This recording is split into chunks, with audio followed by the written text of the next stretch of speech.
Boxer Vijender Singh Olympic medallist Congress का दामन छोड़कर बीजेपी का रास्ता अपना लिया। उन्होंने खास बात यह है कि एक दिन पहले ही 2 अप्रैल को उन्होंने कांग्रेस सांसद राहुल गांधी के एक ट्वीट को रिट्वीट किया और अगले दिन अचानक दूसरी पार्टी में चले गए तो सब कोई हैरान रह गया। और वो ट्वीट वही वाला था कि पापा ने वॉर रुकवा दी, और उसका जो मजाक उड़ाया एक लड़की ने, राहुल गांधी ने वीडियो ट्वीट किया और फिर उस पर इसके अगले दिन ही जब विजेंद्र चले जाते हैं बीजेपी में तो कई तरीके के सवाल उठने लग जाते हैं। और विजेंद्र के जाने पे सवाल इसलिए भी उठते हैं क्योंकि वो एक मुखर सेलिब्रिटी, आप जब चुनाव लड़ चुके तो उन्हें नेता भी कहेंगे, नेता के तौर पर प्रधानमंत्री मोदी और भाजपा की नीतियों के आलोचक रहे हैं और क्या कुछ नहीं लिखा, चाहे किसानों का मुद्दा रहा हो, चाहे पहलवानों का मुद्दा रहा हो और चाहे युवाओं का, और भी तमाम मुद्दों पर विजेंद्र ने प्रधानमंत्री को डायरेक्ट घेरा था। लेकिन न विजेंद्र को जाने में कोई दिक्कत हुई, न बीजेपी को उन्हें अपनाने में कोई दिक्कत हुई। सुनिए क्या कह रहे हैं। विजेंद्र, क्या हुआ कि आपने ये डिसीजन लिया कि आप कांग्रेस छोड़ के भाजपा में आएंगे? जो जिस देश सेवा के लिए हम कहते भाजपा में आए हैं, माननीय प्रधानमंत्री से प्रभावित होकर हम भाजपा में आए हैं।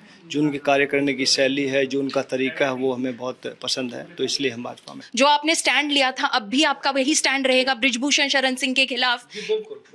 हम तो कहते कि पहले भी मैं खिलाड़ी पहले हूँ, कहते बाकी सब बाद में। तो मेरे को लगेगा गलत है तो मैं गलत को गलत कहूँगा, सही को सही कहूँगा। विजेंद्र सिंह को अर्जुन अवार्ड और पद्मश्री से सम्मानित किया जा चुका है। 2019 में कांग्रेस के टिकट पर वो लोकसभा का चुनाव लड़ चुके हैं। उनके बीजेपी में जाने से कई लोग हैरान हैं। पार्टी मुख्यालय में बीजेपी महासचिव विनोद तावड़े ने विजेंद्र को सदस्यता दिलाई और उनके इस सदस्यता वाले वीडियो आने के बाद बीजेपी और कांग्रेस दोनों ही तरफ के लोग हैरान हैं कि भाई साहब ये कैसे हो गया।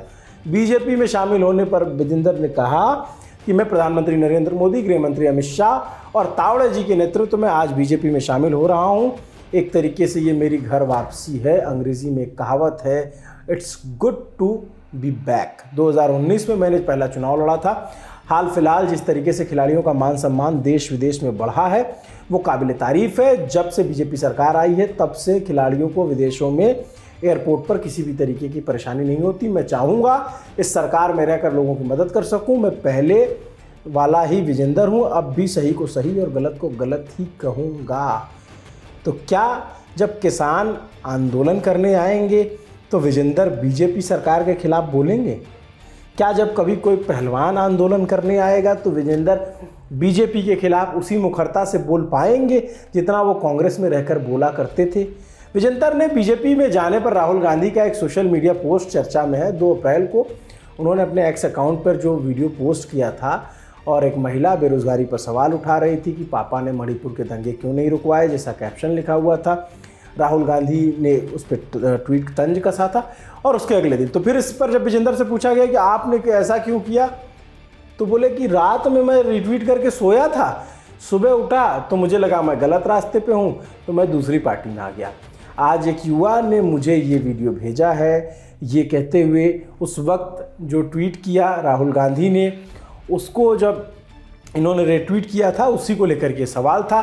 तो ये भी बड़ा दिलचस्प है कि नेता रात में कुछ करके सोते हैं और सुबह कुछ करने कहीं और चले जाते हैं।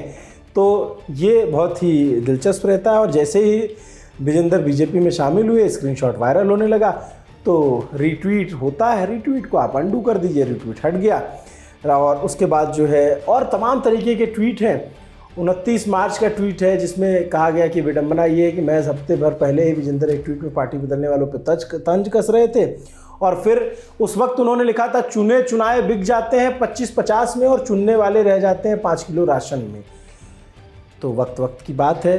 अब क्या विजेंद्र को अपने पूरे ट्वीट डिलीट करने पड़ेंगे जो कभी शेरो शायरी और तंज विजेंद्र पुराने ट्वीट्स में सरकार के खिलाफ करते थे, या उसको छोड़ देंगे कि हाँ भाई जो था वो बीता कल था, अब जो है वो नया है। 19 मार्च को उन्होंने शराब और चाय दोनों का जिक्र करते हुए ट्वीट किया, शराब में कुछ घर बर्बाद हुए, चाय ने पूरा देश बर्बाद कर दिया।